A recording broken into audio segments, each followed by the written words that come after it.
Go for it, man. Oh, we're live? Hey, the most radical thing you do with your life isn't parachuting, bull running in Pamplona, or cliff diving. It's loving yourself contagiously and spreading more love, joy, gratitude, and kindness out into the world and helping others do the same. What a great quote from our guest today, Robert Radnoti. Stay tuned as we dive into what it takes to love and live contagiously. Raw, uncut, and unapologetic. Welcome to Men Talking Mindfulness. Hey, welcome back to the show. John and I are here once again, and we appreciate all of you who are listening to this episode. And hey, why don't you take a moment right now and help us grow the show by sending a text message right now with this link to 3 people who can become a little bit better by listening to this conversation and listening to Men Talking Mindfulness. So what does it mean to love contagiously? Why is loving ourselves so difficult? Why is loving ourselves even important, or is it important? It might sound a little woo-woo to some of you. And if I want to love myself, what are the common obstacles to living and loving in this way? Well, this is why we invited self-evolution strategist and multi-million-dollar business advisor Robert Radnoti to the show to teach us about loving contagiously and clear up all these questions. So again, thanks everyone for being here. And if you want to plug a little bit deeper into Men Talking Mindfulness and understand and get on our email list and see the retreat that we have coming up in Colorado Springs in May 16th to the 19th, you can text us at text MTM to 33777, or you can just head to mentalkingmindfulness.com. Once again, use the text to 33777 and just text MTM to that number.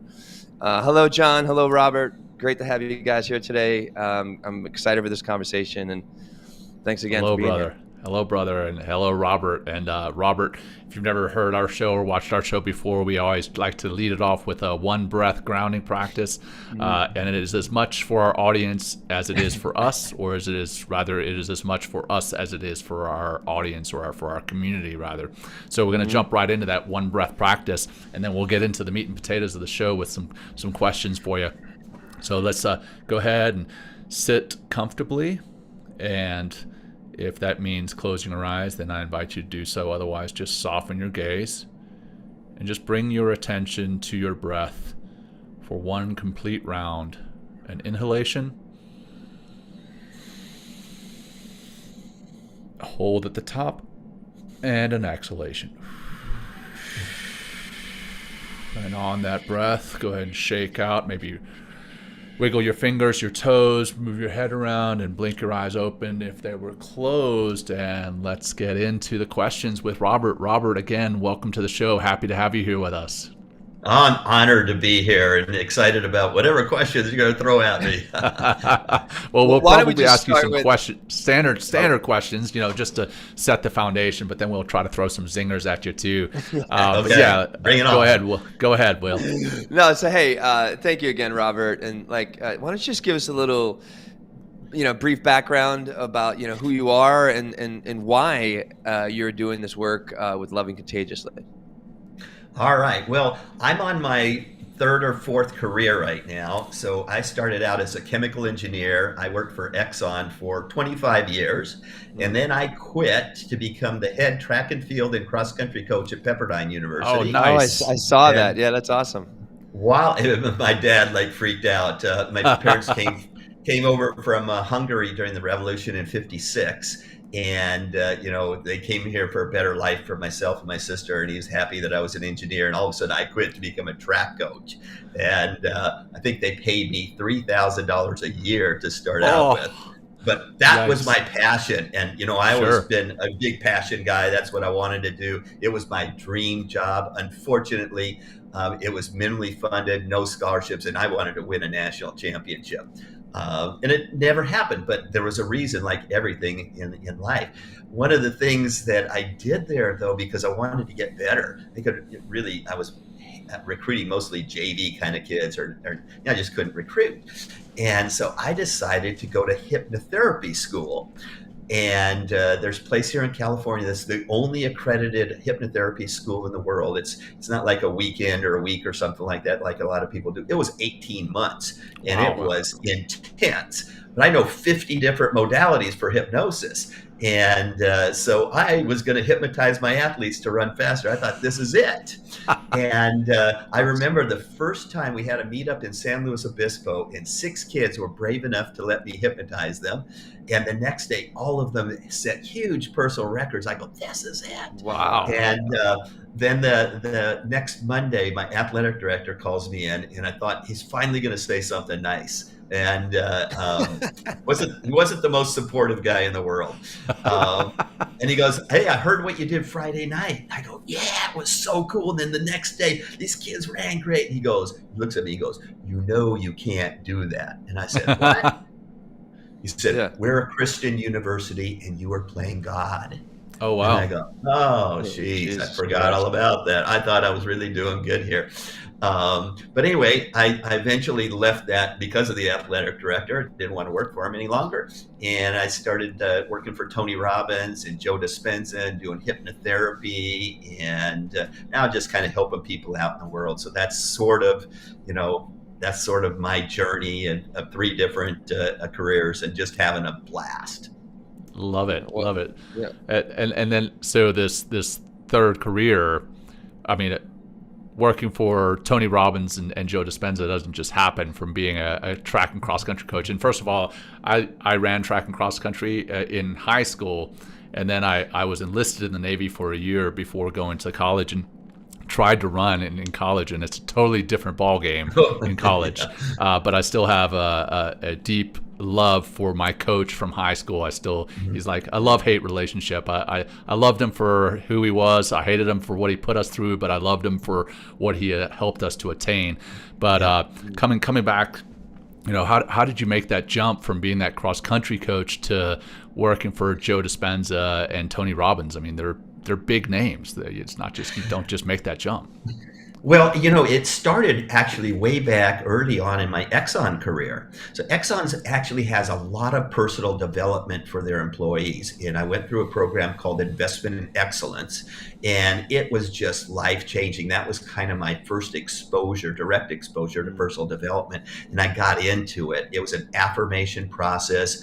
It was a guy named Lou Tice who worked with the Seattle Seahawks when they won the Super Bowl, actually. So it's kind of cool.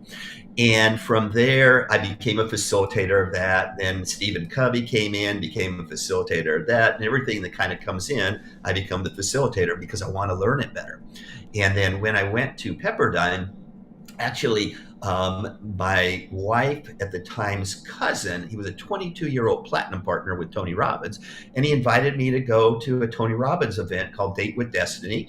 And the only thing I knew about Tony Robbins was he was the guy in the movie Shallow Hal that had hypnotized Jack Black to see the soul of women. I didn't know he was anything. But it was between cross country and track seasons, and I needed a break. So I said, sure, I'll go to this thing. And I went to Florida with him. I didn't know who Tony Robbins really was because he was a platinum partner. We sat kind of in the 6th row in the front. I'm just sitting there waiting for this thing to start. And all of a sudden the music comes on and this power comes on. This guy next to me, he was an Indian fellow from England. He jumps out of his seat and he's going wild. And at that time, I was one of the biggest introverts I'd ever met. I'm no longer that. And I just like hunkered down and go, how am I going to get out of this place? But by the afternoon, I was one of those guys. And I had so much fun. Literally my whole life, I've been in charge of people having fun. This was the first place I've ever gone where I had fun. Wow. And I remember Tony saying something that there are a couple of things that struck me. One of which was that many of you are here kind of by yourself, or you don't know very many people, or you're in a group without anyone. So why don't you take on a different persona and just try it on? And I said, I thought about this introversion versus this guy next to me. And I said, I'm going to just try it on to see how it feels because I don't know how it feels. And it just kept building to the point where at the end of the event, and it was actually in that was my first event, and it's the movie that he filmed, I'm Not Your Guru, on Netflix. In fact, I'm in the movie 3 times. And it was just so powerful. I signed up a coach at the end of that, and I heard him say that high performance people have coaches. And I literally did not know that. The way I was raised, if you ask for help from someone, anyone, that was a sign of weakness. Right. I literally didn't know that. And so it was just, okay, I'm signing up for this because I want to be a high performance person. I already am a high performance person. I want to be even a higher performance person. And I got so fortunate because the coach they picked for me, because of my, I was coaching at that time in athletics, they gave me his top athlete coach. So while Tony works with like Serena Williams and Andrew Agassi and a lot of sports people, he works with them once, twice, 3 times a year. He charges like $1 million per session. Well, he has this other guy, Chad Cooper, work with them year round. And so he, at one time, I think he told me he was working with like half the Major League Baseball players. And somehow I got into that group, and he was brilliant and really kind of accelerated me on the path. And then it wasn't too much longer where I joined the Platinum Partners, got to meet all those kind of people. They talk about that you become the average of the 5 people you surround yourself with. So I wanted to surround myself with those kinds of people.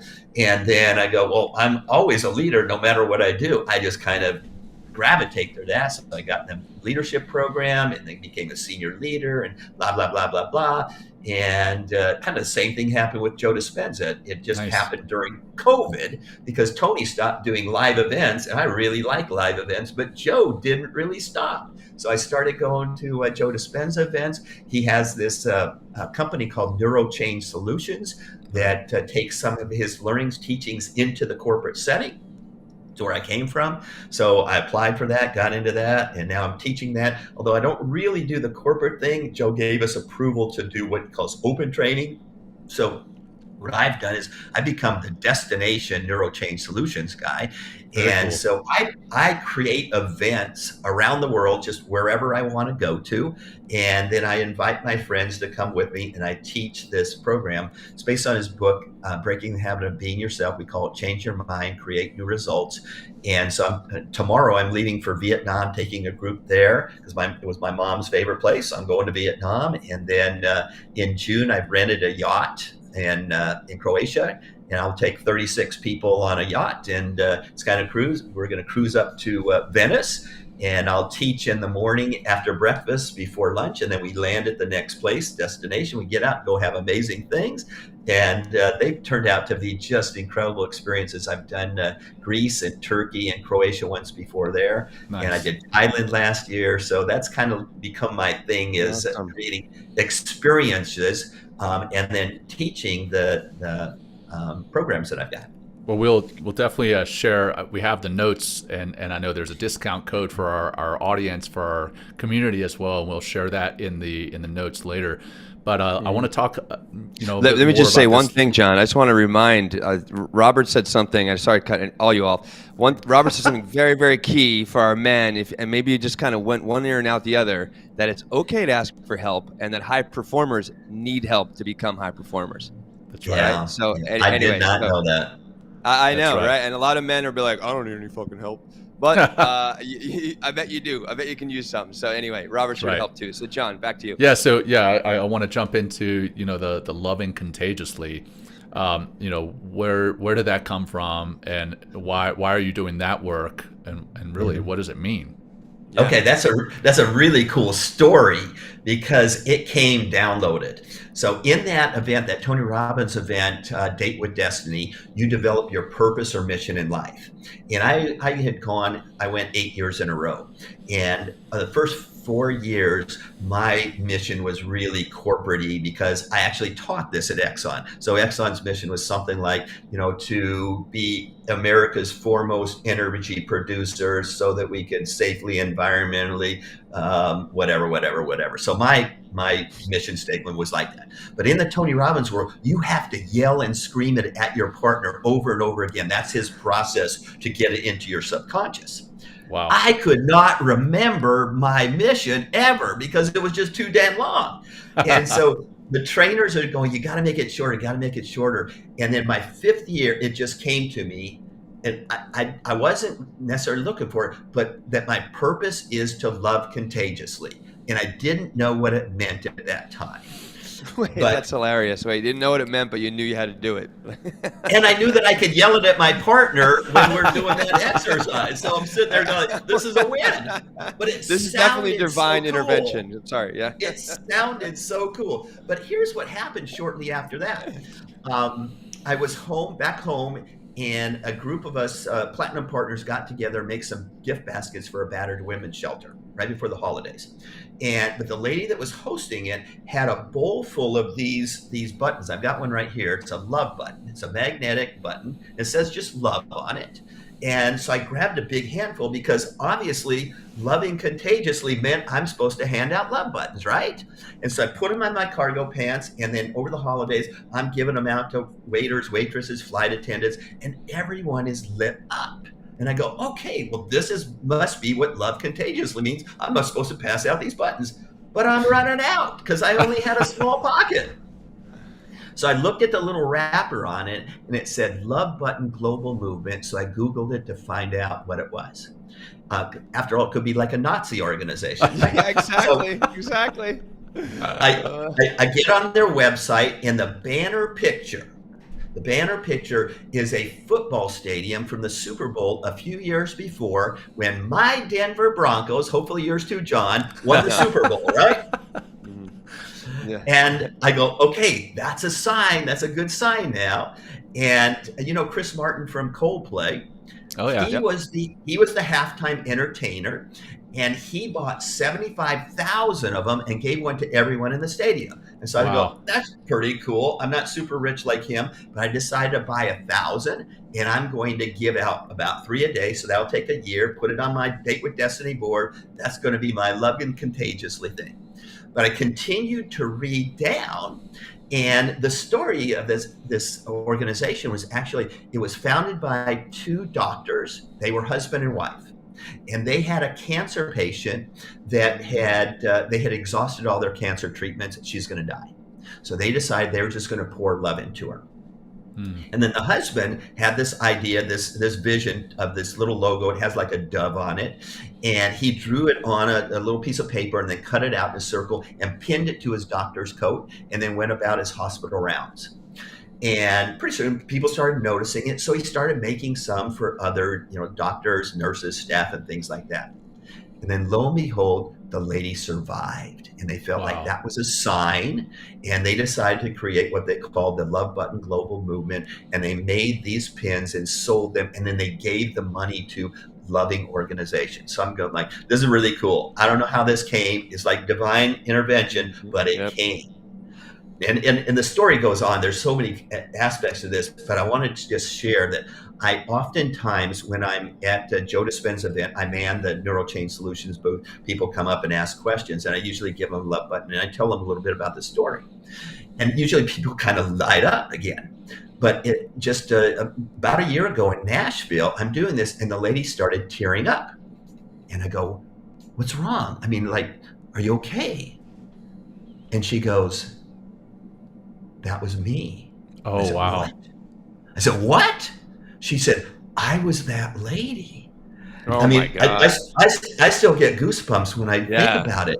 And she said, do you know Dr. Da-da-da-da? I don't remember. I don't know who the doctors are. She said, well, they're my best friends. They saved my life. So we took a little selfie. We sent it to them. And it was just another piece of the story that continues to become amazing. And now I've given out about 15,000 of my love buttons. And it just lights up people. And now I was at a Dispenza event last weekend and met someone, and they ordered 500 buttons to start doing that too. Nice. And I met someone last summer at an Abraham Hicks cruise, and she bought 300 for her son, who was a super introvert, or were worried about him in school because he didn't connect to anyone. And she sent me a note, such a beautiful note, saying, my son gave one to his teacher, and it was like the first time she'd ever seen him smile. Oh. And then when he came home from school, he asked if we could go to the mall, and he just started giving out randomly to people in the mall.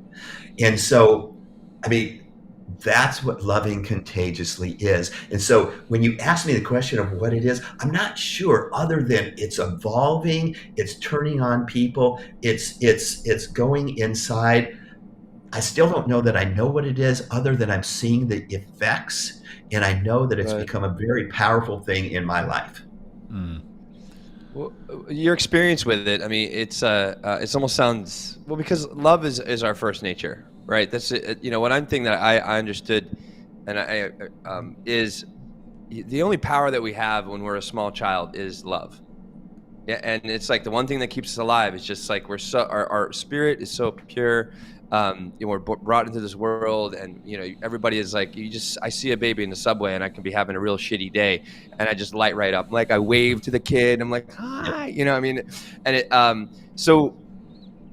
it's just, there's this kind of movement, I guess, and this this awareness of love when you kind of pass out these pins. Is this from your experience? Sounds like it just kind of wakes up the love that is just right underneath the surface, or maybe it's already there and just kind of heightens it a little bit. Is that kind of, is that what's going on here with like this loving contagion? I think that's part of it, but I think there's so much that I don't even see, because it just kind of keeps expanding. And now it's actually led me on a quest, because my son about a year ago asked me, he said, Dad, what is love? Yeah. And I go, this is a really hard question. He said, at a critical point where I've got to come up with a good answer. And truthfully, I didn't have a very good answer. I said, it's this feeling like you really like someone and blah, blah, blah, blah, blah. I don't know what I said, but it wasn't satisfying to him. And then I started actually doing some more research. And, I just Googled, what is love? And I started asking people, and it's fascinating because I know that in the pre-show, you're going to ask me some questions about what is self, blah, blah, blah, blah. And I'm sitting there going, this is going to be a really hard question, because I still don't know the right answer. Because it's not handing out love buttons. It is bringing that energy first to yourself. Taking care of yourself, taking care of your body, taking care of your mind, taking care of your soul, taking care of your spirit. And it's got to be all of that to be really loving to yourself. And when you're loving to yourself, then you just automatically are loving to the world. Yeah. I'm actually doing a little search here on a new AI that I've heard of called Perplexity. And I asked, like, biologically, what is love? And it's saying it's chemical substances are involved. The study of oxytocin and its role in producing human experiences linked to love. Evolutionary explanation: love may promote mutual parental support, exclusive long-term relationships, and could be a signal of reproductive fitness, which I think is interesting. Love from a biological perspective is a complex interplay of psychological processes, neurochemical reactions, and evolutionary mechanisms designed to promote bonding, reproduction, and the survival of the species. It is not merely an emotion, but a multifaceted biological process that influences humans' behavior, mental state, and physical well-being. The concept of love encompasses various components, including lust, attraction, and attachment, each mediated by distinct pathways. So that's just the biological function of love. I thought I'd just throw that out there. I'm glad Robert didn't tell his son that. What was so surprising is that was going to be my answer if you asked. Robert feeds Google the AI it? machine. That's good. So you talked about that self-love and loving ourselves, taking care of our souls, our spirits, our health, our wellness. Why is that so important for ourselves? And then what does that do for the people and those that we love around us? Yeah. Okay. So hey, you guys have probably, a lot of people have heard of Celestine Prophecy or read it or the movie or whatever, that, essentially what it is, for people that don't know, that as you're going through life, there are signs along the way that we mostly miss until we start kind of paying attention. But one of the things that I think, to answer your question, I think if you want to live a full life, if you want to be alive, if you want to just fully love, that you've got to take care of yourself first. And there's a pretty famous poem that I just recently came across by, was it Kabriem Gribal? I don't know how to say his name, but he wrote the Prophet. And the poem is called Don't Love a Half Lover. Mm-hmm. Yes, yes. The poem is called Don't Love a Half Lover. And it's a beautiful poem, but it talks about don't live half a life. Don't dream half a dream. Don't do half a podcast. Don't do anything half.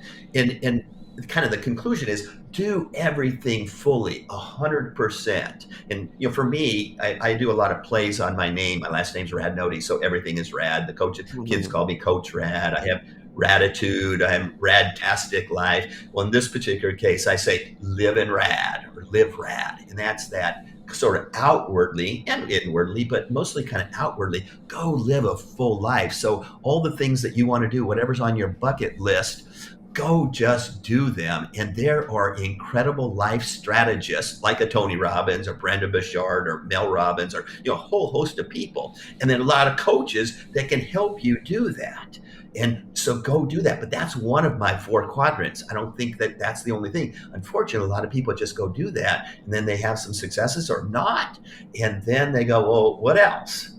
And but I think that you just got to start, and then the doors or the experiences, the opportunities are going to show up, and just pay attention. When you're living life fully, you'll start paying attention and go, oh, look at that. I need to go that direction or that direction. Whether it, depending on people's beliefs, their faith beliefs, you could believe that that's God directing you or source directing you or universe or your inner being or whatever. It kind of doesn't really matter. Usually someone has some kind of belief, and then just go with that and become more and more awake and alive and, become mindful, really.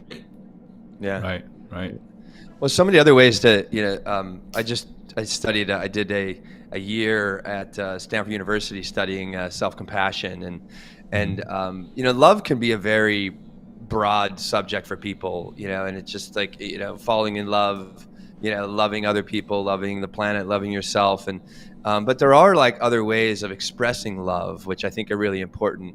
And to come back to what you said about, loving yourself first, and ways to do that are, and with other people as well, because if you can to experience love in these ways, such as like being patient, being kind, being compassionate, being empathetic, to yourself, like you're going to have a greater opportunity of expressing those forms of love to other people, and that also becomes more of how you kind of show up as a human being, and a part of those pins, like we're kind of reminded of that love that we have inside of us, and then to kind of show up in that way after you're being reminded. That's why we light up. That's why, I love the visual that you gave of like people just like your son like lighting right up when they realize that like love is there. Love is right there at the surface. We just need to kind of let go of ourselves, get out of our own way. That's a big part of it, and realize that, love is part of the human experience. And the more we access that love, which you're continually talking about, like the more life just like we really begin to connect with that divine. We really begin to connect with the planet in the way that it's designed, is through, all those aspects of love. Because without that, like, I mean, it's pure chaos. Yeah. John, I think what happens is that, we get to a point, I think most people get to a point where something happens or maybe they just think about it, but that they turn inward. And I think that inward turning is a really critical portion of love. And there's two directions I think you need to turn. And this just came to me like in the last week or so, because a lot of people turn inwardly kind of spiritually, whether that's religion or Buddhism as a philosophy or meditation or gene keys. I'm kind of into that right now.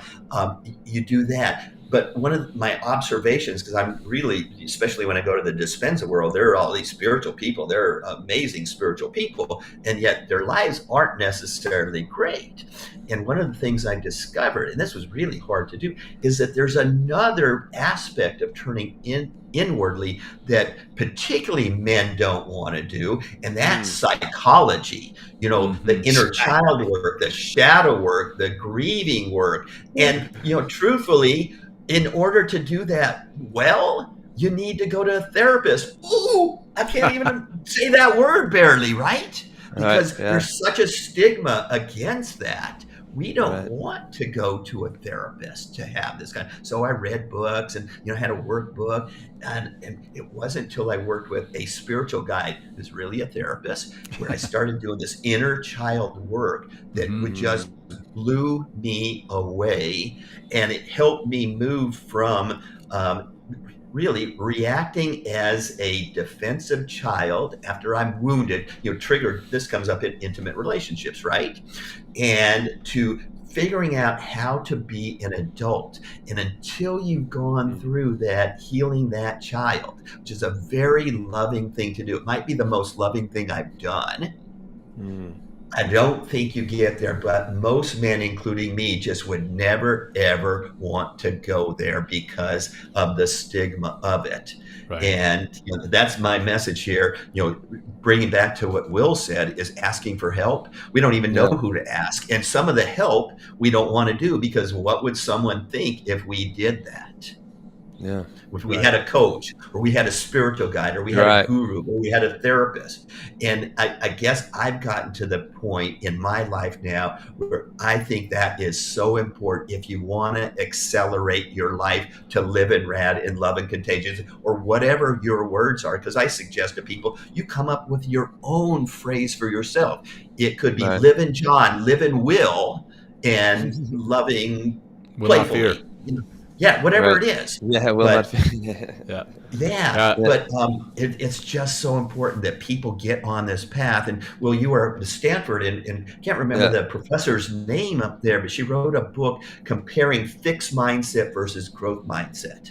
Right. And many people have fixed mindsets. They're not going to go do this. But growth mindset people, they can grow, and they will grow. It just depends on their pace. And if they ask for help, they're going to go a lot faster. Right. Yeah. I think you're reading our notes a little bit, because our next question was about men and the obstacles that we face with getting to this loving contagiously, or again, whatever we want to call it. And I think one of them is turning inwardly through that therapist, through the shadow worker, whoever. And I go to therapy regularly, and within the SEAL teams, there was a time when I was like, oh, those go into therapy are weak-minded. And then I started to see it from a different angle, and rather than seeing it as therapy, I started to see it as mental fitness. And once I just changed that term, I was like, oh, it's mental fitness. I'm working out my brain, essentially, working out my soul, working out my spirit. That helped a lot. And one of our friends, Lauren Through, she's a big time shadow worker, and I've been doing shadow work with her. When I heard shadow work, I was like, what is that? And then, then I was like, you know what? She's a friend. I'm going to find out what this is all about. And man, just a few sessions with her and doing that kind of work to find out the inner child, and what I judge in other people, but also what I'm judging in myself through that work. It was incredibly powerful. So little plug for our friend Lauren Thew, Thew. Check her out, and if you can't check her out, check out the shadow work as a whole.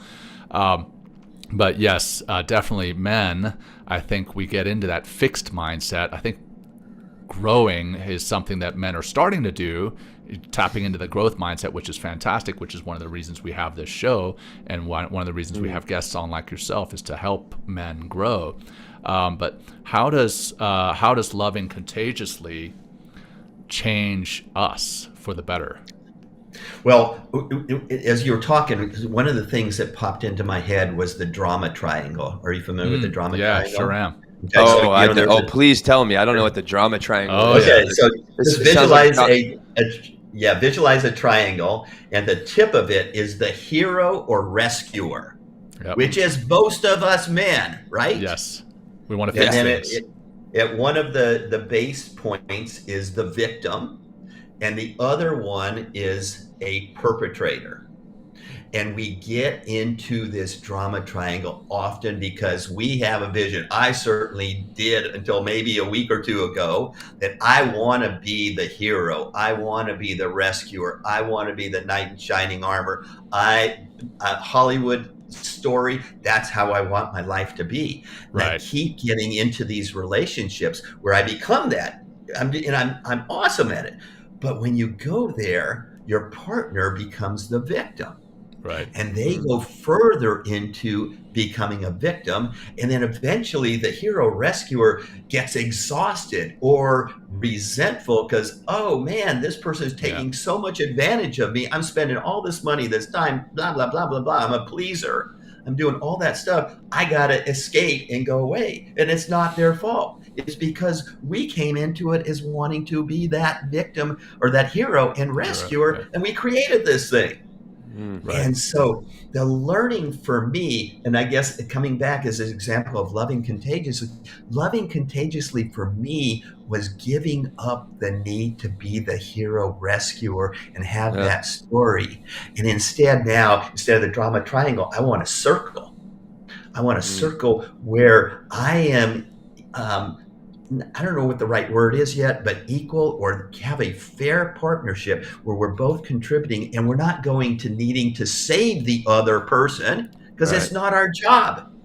Right. Our job is to love contagiously on ourselves, to heal ourselves, to save ourselves. And then we can show up in the world and live fully and inspire other people, but not save other people. And I'm just guilty of that. And I think a lot of men are guilty of that. Definitely. And then we build resentment and then we become the perpetrator.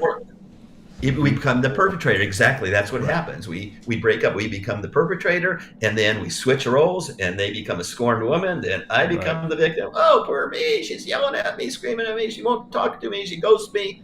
And then it's over with. And then you go on to the next one. You do it over and over again until you break the cycle. Right. When you actually love contagiously on yourself. Yeah. I mean, I feel like a lot of relationships with men, and what you bring up there is really important. Men typically, and a lot of the men you're probably listening out there, maybe if you listen to our show for a while, maybe you're not this way as much anymore, but we're very solution oriented. And to be solution oriented, we're very transactionally based. It's like, you have a problem, I can fix that problem. And that just keeps us at this transactional level where a lot of men don't want to go in to the emotional realm. And in order to go to the emotional realm and just be with a person and not try to fix their problem requires patience, requires just the ability to listen and to hold space, to keep your mouth shut. And sometimes that, from my experience, and I've worked on this for a long time, and I've gotten much, much better at it, and I still have room to grow, is just listening, holding space. And that is like, you talk about a container of love, just holding that space, letting people emote as much as they want, brag, whatever they want to do or say when you are coming together as human beings and just listening to each other as human beings. There's so much love that comes without trying to get into that transactional place and kind of fix their problems. And it's uncomfortable sometimes. And it took me a long time, to kind of stay grounded and stay listening and stay focused instead of being like, oh, well, I know what can fix your problem or I can help with that. Mm-hmm. And that's a lot of, I don't know, a lot of relationships with men that I have. And that's definitely been me in the past. Yeah. Yeah, me too. I'm a chemical engineer turned college track coach. We're used to solutions and telling people what to do. Right, And right. it's like a 180 to do what we're talking about, what you guys are talking about, what you guys are teaching. And it's important work. And it comes into play, in romantic relationships, definitely, but it can also come into play at work. It can come into play as a parent. I find myself quite often trying to fix things for my kids, and quite often all they want to do is be heard, rather than me fixing things. But I know we're coming short on time with your schedule. I know you got a dance class that you're going to be heading to I love shortly. I'm learning the Argentine tango. There we go. And that's bold of you to do too. That's my biggest fear is dancing. My absolute biggest fear is Me too. That's I started not true. a year ago. Oh, nice. Good for you. It's actually not true. I like dancing. I just don't like other people seeing me dancing. So as we're coming up on the end, I know you've got some things that you want to share. You talked about the Vietnam trip. You talked about the Croatia cruise. And I know next year you've got a men's mentoring program kicking off. Where can people find out more about what it is that Robert Radnoti, I mispronounced it at the beginning. Again, I'm in the habit of mispronouncing people's last names. I've got to get better about that. But where can they find out about what it is you're doing and get in touch with you if they wanted to do that? Well, that's the easiest place. Go to robertradnoti.com. Or you can just Google my name. Someone told me when I was coaching at Pepperdine even that there's like 18 pages of Google articles on me from my Exxon days and my Pepperdine days. So I'm actually really easy to find. And truthfully, on Facebook, I tell people where I am at every day of the year because I'm traveling all over the world. So if anyone wants to know where I am, they just have to look on Facebook. And I'm the only Robert Radnoti in the world that's on Facebook or Instagram. So I'm easy to find. There you go. Easy enough. Easy enough. Thank you. Well, and one of the things that we should have asked you prior to this is we bookend the show with a practice. Like I started one off, and then at the end we wrap it up with one. And quite often when our guest is a practitioner or a teacher, we ask them if they would like to lead the closing practice. Would you be up for that?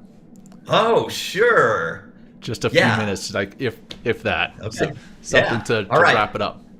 Yeah, well, I'll do a little quick group hypnosis. So if everyone can just close their eyes. Close your eyes. Okay. Ask us for our money.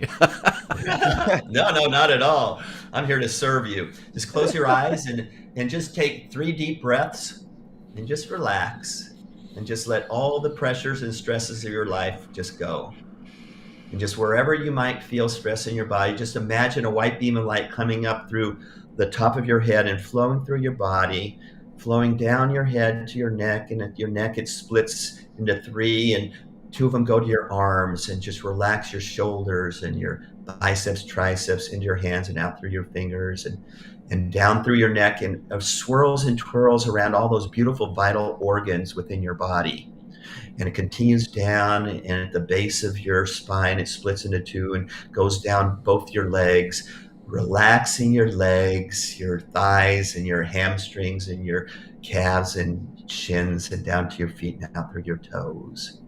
Now I want you to imagine yourself at a beautiful beach, and you're on a platform, maybe 20 steps above the beach, and you're going to walk down there. It's a very safe platform, wooden platform. It's a beautiful day, nice and sunny, blue skies, blue water, could be deep waters or turquoise waters of the Caribbean, white sands, and you're going to walk down to the beach. And you're going to walk together. I'm going to count you down. So you're going to put your left hand on the left railing and put your left foot down to step number 19, and then your right one to 18, and then 17, 16, 15, 14, 13, 12, 11, 10, 9, 8, 7, 6, 5, 4, 3, 2, 1, and deep sleep. And allow your mind to go to that special place in your subconscious where you're the most open to suggestions, because that's all hypnosis is putting yourself in a state open to suggestions to serve you, to benefit you, that come from you. And it's for the purposes of hypnosis only, and with your permission, that I'm going to make some suggestions in your subconscious, or rather, you're going to create an experience. Because now that you're down on the beach here, and you don't have shoes on, you've got barefoot, a person starts walking towards you. And it looks like there's someone that you're familiar with, but you're not sure. As they get closer and closer and they come right up to you, you realize that they look like you. And in fact, it is you, but your future self. And so you're looking at your future self. You're looking from your left eye to your future self's left eye, because your left eye connected to the left eye connects to the right side of the brain, which is your emotional side of the brain. And so you're just gazing into each other's left eyes. And then finally, your future self starts to speak and says to you, I've been waiting for this moment your whole life. And I've got a couple important messages for you to hear. Because I've been through all the highs and lows in your life and just been there with you. But I'm in your future, and I know that the future is going to be amazing for you. This next phase of your life is going to be great. But you're going to have to remember a few things in order to access that future life. And what you have to remember is that you are worthy. You are so worthy of this beautiful life that you're going to create. And that you are deserving. You deserve that. And that people have made mistakes. You've made mistakes because you're human. It doesn't matter. You're perfect just as you are. God or the universe or source or whatever you believe in created us to be human, and that we learn from mistakes. But you are deserving of this future life. You are more than enough. You are loving, you are lovable, and you are loved. And I just want you to take that in. You are deserving, you are more than enough, you are worthy, you are loving, lovable, and loved. And as you gaze into the eyes of your future self, you take that into your heart, and you want to just reach across and hug your future self. And you decide to go ahead and do that. And you hug yourself, your future self, and you pull them into you, but you pull them all the way into you because they're not real. You pull it all the way into self. You pull your future self into you, being worthy, deserving, more than enough, knowing that you are loving, lovable, and loved. Because after all, your future self is you. This next phase of your life is exactly as you vibrate out into the world. So just vibrate high.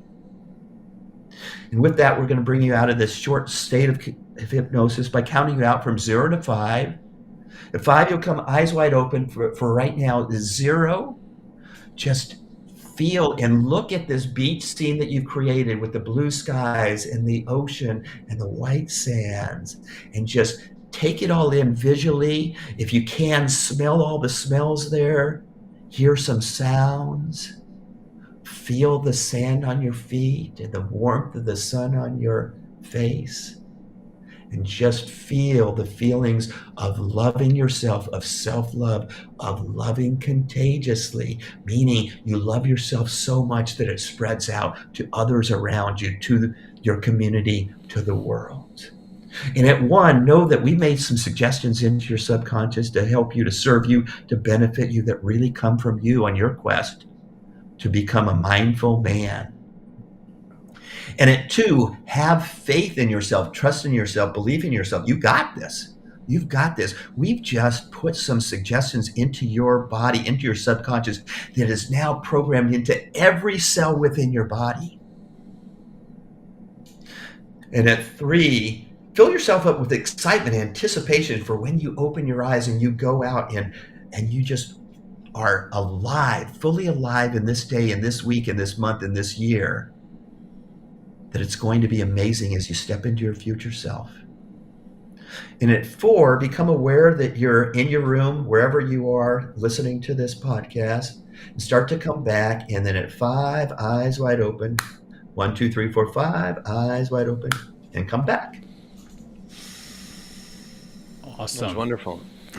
Yes, thank you, Robert. That was wonderful. I could definitely feel that beach, and I loved every minute of that. So thank you, and thank you for being with us today. I know you have to bounce and run to that dance lesson, and hopefully one day Will and I will join you on a cruise, and you can show us what you learned in those dance lessons. So. Will, I'll turn it over to you for any final words to wrap it up. No, I mean, just a big thank you, Robert, for joining us today and distributing some of your wisdom around loving contagiously and your experience with that. And that's, it's like love is available to everybody, all of you. It takes a little practice. We got to kind of get out of our own way in a lot of ways in order to, kind of get back to that first nature that we all are. And thank you for reminding us of that today, Robert, as well. That's all we got. That's it. John. Thank you, Robert. And thank you to our community for joining us. And until next time, take care. Pleasure and honor being here. Thank you for joining us today. We hope you walk away with some new tools and insights to guide you on your life journey. New episodes are being published every week, so please join us again for some meaningful discussion. For more information, please check out mentalkingmindfulness.com.